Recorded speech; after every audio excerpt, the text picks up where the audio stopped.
Godown ठेवून काय पेटवता काय? पीक घेऊन काय करणार तुम्ही? होय सर, ह्या बियाला घेऊन करणार काय? अरे कोणाला पण शेतकऱ्याला वाटाय बी, आम्ही म्हणलो कुठल्या शेतकऱ्या दिलं नाही. अरे शेतकऱ्याची बियाणं आले, शेतकऱ्यांना द्या ना. तुमचे शेतकरी कृषी आहे काय, त्याला लोकांना काय खालच्या लेवलला त्या मॅडमचा विषय नाही, तालुक्याने विषय करायला नसतो. खालच्या कृषी आहे काम आहे त्यांचं. ज्या ज्या गावामध्ये बियाणं आले ती निवेष्टक जे आले ती वाटली पाहिजे का नाही? त्यांनी सगळी गोडाऊन ठेवली. गोडाऊन उद्या चेक करायचं मला. उद्या पत्रकारांना TV 9वाल्या बोलून ही याची गोडाऊन चेक करायचं मला. आता उडदाच बी विकले दिलं आहे त्यांना कुठली निविष्ट दिली नाही त्याने.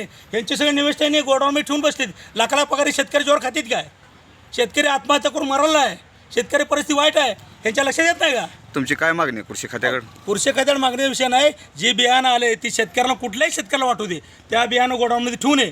आणि त्या कृषी कुठलीही त्याने आता बीज वेळ वर निघून चालले. बियाणं वाटायला तयार नाही. ते कुठलंच बियाणं वाटायला तयार नाहीत.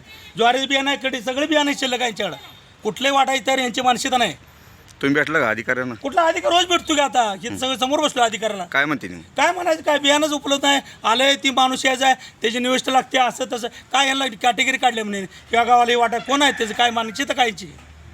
सर्वसामान्य शेतकऱ्याला कोणाला तमाम शेतकऱ्याला तालुक्यामध्ये बियाणं मिळालं पाहिजे. कोण पण असू शेतकरी त्या शेतकऱ्याला बियाणं आले शासनामुळे वाटलं पाहिजे ना त्याने. ती निविष्ट दिली पाहिजे. ही निविष्ट कुठलं वाटलं होत नाही. सरपंच तुम्हाला माहीत आहे? सरपंच तुम्हाला माहीत आहे ना? ते घ्या सरपंच.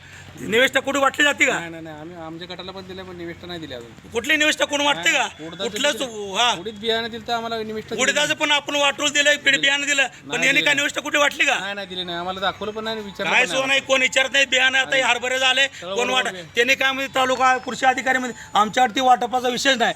ती विर्याचा माणूस वेगळा, जे खताचं आहे का ना ती निविष्ठा खताची जी आहे त्याचं कोण बोंगे म्हणून ती बियाणं वेगवेगळी माणसं आहेत. माणसं तर असं तर काही शेतकरी येऊ नका सांगा ना. इथं पुढचे काय शेतकऱ्यासाठी आहे कोणासाठी? लाखाला पगार कोणासाठी किती ते? यांनी काम करून नाही इथे येऊन सगळं ओढवडी करतात. ओढवडीची उत्तर आहे सगळे. यांना नीट करा असं करू दे, नाही तर विषय सोडून द्या म्हणा. आणि जे बियाणं आहे आम्ही कलेक्टर साहेबांसमोर बसतो, यशोला बोलतो आम्ही काय सो यांनी बियाणं कुणाला वाटलंय, कुणाला रान पेरलंय त्यांनी दाखवा आम्हाला. कुठलं सुद्धा काय दिलं नाही यांनी दाबून ठेवले सगळं. हे सगळं बियाणं यांच्या कृषी खाते आले दाबून ठेवले का? दाबते ते काय करते पुढचं गणित काय आम्हाला माहीत नाही. पुढं काय करणार ती? हरभरे बियाणं वलत निघून चालले का? हरभरे घेऊन पिऊन बियाणं काय करणार आम्ही त्या बियाणाला?